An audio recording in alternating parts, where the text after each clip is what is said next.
Mark 2, right, where he's telling the Pharisees, those are sick.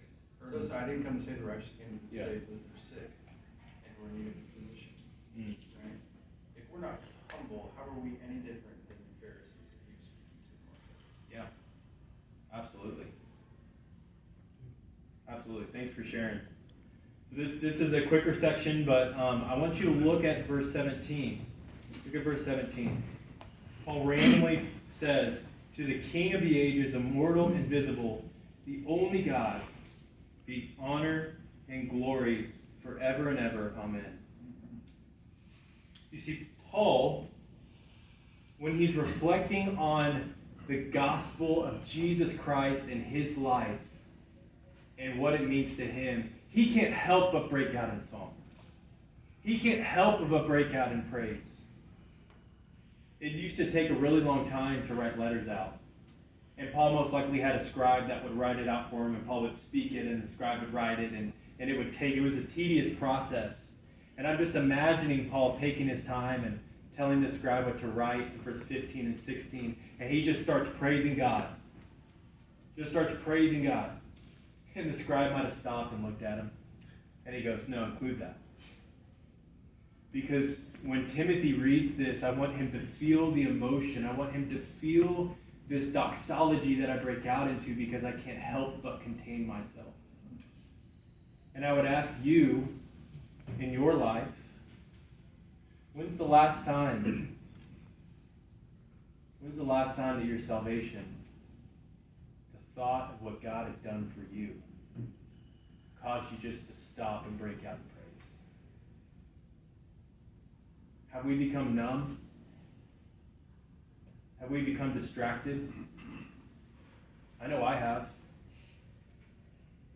Y'all ever doing something and you look up and it's like hours have gone by and you're like, what in the world? I mean, it happens all the time at work, right? We get in a rhythm where we're doing something and we look up and the day's over.